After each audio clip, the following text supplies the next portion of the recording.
जय माता दी मित्रों, स्वागत है हमारे ज्ञान गंगा 276 चैनल पर। जन्माष्टमी व्रत पूजन विधि विधान से करने के साथ कृष्ण जन्म की पौराणिक कथा सुनने का विशेष महत्व होता है।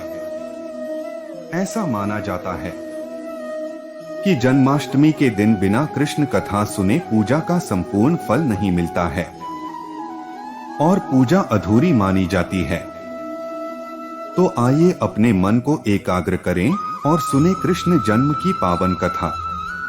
भाद्रपद कृष्ण अष्टमी तिथि की घनघोर अंधेरी आधी रात को रोहिणी नक्षत्र में मथुरा के कारागार में वसुदेव की पत्नी देवकी के गर्भ से भगवान श्री कृष्ण ने जन्म लिया था।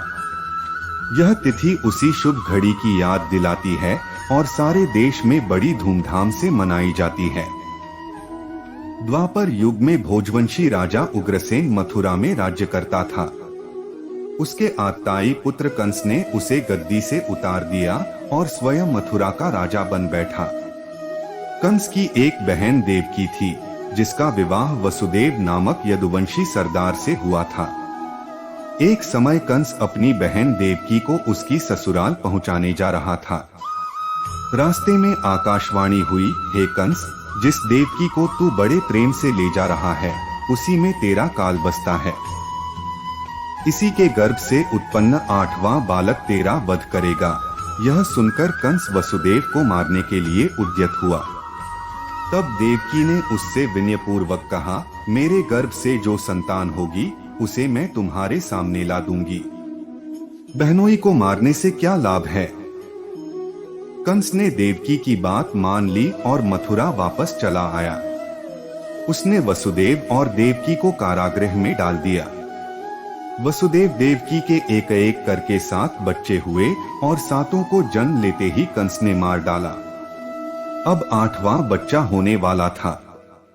कारागार में उन पर कड़े पहरे बैठा दिए गए। उसी समय नंद की पत्नी यशोदा को भी बच्चा होने वाला था। उन्होंने वसुदेव देवकी के दुखी जीवन को देख 8वें बच्चे की रक्षा का उपाय रचा।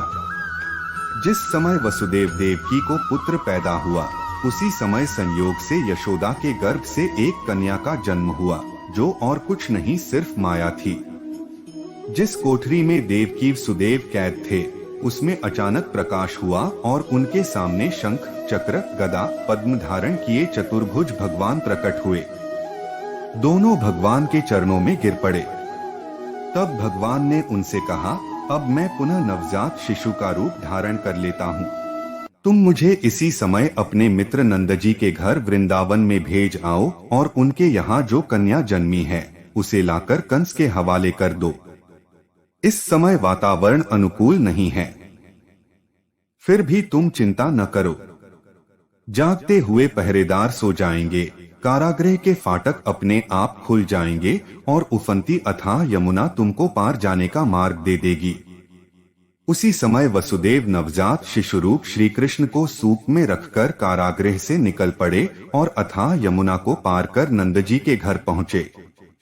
वहां उन्होंने नवजात शिशु को यशोदा के साथ सुला दिया और कन्या को लेकर मथुरा आ गए। कारागृह के फाटक पूर्ववत बंद हो गए। अब कंस को सूचना मिली कि वसुदेव देवकी को बच्चा पैदा हुआ है। उसने बंदीगृह में जाकर देवकी के हाथ से नवजात कन्या को छीनकर पृथ्वी पर पटक देना चाहा, परंतु वह कन्या आकाश में उड़ गई और वहां से कहा, अरे मूर्ख, मुझे मारने से क्या होगा। तुझे मारने वाला तो वृंदावन में जा पहुंचा है। वह जल्द ही तुझे तेरे पापों का दंड देगा। यह है कृष्ण जन्म की कथा। इस प्रकार श्री हरि ने माता देवकी के गर्भ से जन्म लिया। प्रेम से बोलो जय श्री कृष्णा। वीडियो पूरा देखने के लिए धन्यवाद। जय माता दी।